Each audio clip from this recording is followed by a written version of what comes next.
Teachers की बात को आपको प्रॉपरली लिसन करना चाहिए, because God has given us 2 ears and 1 mouth. Why the God has given 2 ears and 1 mouth? अभी सिलेबस हमारा चेंज हो गया है। इससे पहले 12th के लेसन नंबर 1 जो पोएम थी उसका नाम था teach me to listen Lord. Teach me to listen Lord, हे ईश्वर मुझे सुनना सिखा दे। एक पोएम थी, उसमें एक लाइन लिखी हुई थी, what is more important to speak effectively और लिसन अटेंटिवली। आप लोग बताइए क्या चीज ज्यादा इंपॉर्टेंट है, स्पीक इफेक्टिवली और लिसन अटेंटिवली? बताइए आप लोग, क्या है जरूरी चीज है?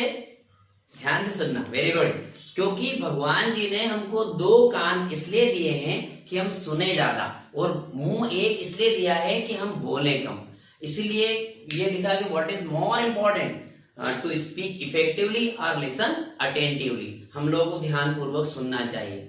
और आपको पता है कई बार हम लोगों ने प्रोवर्ब भी सुनी है, पढ़ी है, उनमें लिखा रहता है कि a good listener will be become a good speaker after some time. एक अच्छा श्रोता एक अच्छा वक्ता बनता है। तो हम लोगों को सुनना चाहिए, प्रॉपरली आप सुनिए। आपको ज्यादा दिमाग नहीं लगाना है, ज्यादा इधर उधर का नहीं सोचना, सिर्फ प्रॉपरली कंसंट्रेशन के साथ सुनिए। यदि आपने सर का जो लेक्चर है वो प्रॉपरली सुना तो डेफिनेटली आपको उसकी 90% चीजें आपके दिमाग में सेव हो जाएगी। सुनना चाहिए, हम लोग सुनने की हैबिट को डेवलप करें। सेकंड वन थिंग इंपॉर्टेंट ये है कि हम सिटिंग कैपेसिटी डेवलप करें। हम लोगों को सिटिंग कैपेसिटी डेवलप करना, क्या डेवलप करना है? Sitting capacity. आप लोग अपने आप को एक जगह बिठाइए और अपने आप से बात करिए कि जब तक मेरा ये टॉपिक कंप्लीट नहीं होगा, जब तक मेरी ये एक्सरसाइज क्लियर नहीं होगी, मैं मेरी टेबल से नहीं उठूंगा। मैं यहाँ से उठूंगा भी नहीं, पानी भी नहीं पीऊंगा, चाहे कितनी तेज प्यास लगे मुझे। और आप एक बार और अपने आप से प्रॉमिस करिए कि आज एनी हाउ कुछ भी हो जाए, मुझे ये वाला टॉपिक कंप्लीट करना है। आप धीरे धीरे प्रैक्टिस करते रहिए, पढ़ते रहिए। आज आपने एक लेसन कंप्लीट कर लिया, फिर थोड़ा कल आगे उसको रिवाइज करके आगे बढ़े, तो फिर बोल रहे हैं कि little progress each day adds up the big result. छोटी छोटी प्रैक्टिस, आपकी छोटा छोटा सा काम धीरे धीरे आप करते रहेंगे तो कई सारा कलेक्शन आपके पास इकट्ठा हो जाएगा। इसलिए आप लोग प्रॉपरली सुने लेक्चर को, आप लोग पढ़ें। और सबसे इंपॉर्टेंट बात यह है आपका कि आप लोग जो है बहुत ज्यादा इंटेलिजेंट हैं, बहुत ज्यादा इंटेलिजेंट। क्यों बोल रहा हूं आप लोगों को? क्योंकि गॉड ने सब में बराबर दिमाग दिया। तो आप अपने इंटेलिजेंस का यूज कहाँ करेंगे? आप लोग सिर्फ अपने स्टडी में। आप अपना दिमाग मत लगाइए कहीं, क्योंकि बच्चे देखिए आज आपका सिर्फ 4 काम है आपके पास, 5वां काम मैं बता रहा हूं आपको।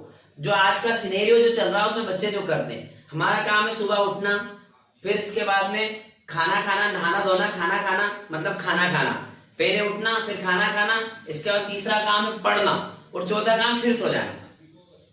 उठना, खाना, पढ़ना और सो जाना, 4 काम है आपके पास। 5वां कोई सा भी काम नहीं। आप यहाँ पर पढ़ाई कर रहे हैं, आपको घर वाले बोलते हैं कि बेटा तू गेहूं पिसवाने चले जा चक्की पर, या जा तू एक काम कर ले यार, वो उनको पैसे देना है या लेना है तो तू वहां चली जा बेटी।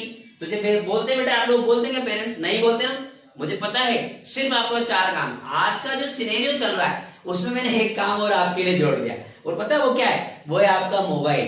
क्योंकि हम लोग मोबाइल के बिना नहीं रह सकते, तो मोबाइल चलाना, इंस्टाग्राम आईडी खोल करके इंस्टाग्राम, या फिर आपको सेल्फी लेना, तो हम लोगों का 5वां काम। इसके अलावा बताइए कौन सा काम है आपका? नहीं है ना। तो आप ये 5 काम का टाइम मैनेजमेंट करिए। स्टडी के साथ आपका टाइम मैनेजमेंट होना चाहिए, और यदि आपने टाइम मैनेजमेंट कर लिया तो आप सफल हो जाएंगे, आगे बढ़ जाएंगे। आप लोग अपने आप के बारे में सोच करके पढ़ते जाइए। आप बहुत इंटेलिजेंट है, आपकी स्टडी पर फोकस करिए, टाइम मैनेजमेंट करते हुए आप पढ़ते जाइए। आप लोगों को बहुत ज्यादा अच्छे नंबरों से सफलता मिलेगी। All the best to all, have a nice day.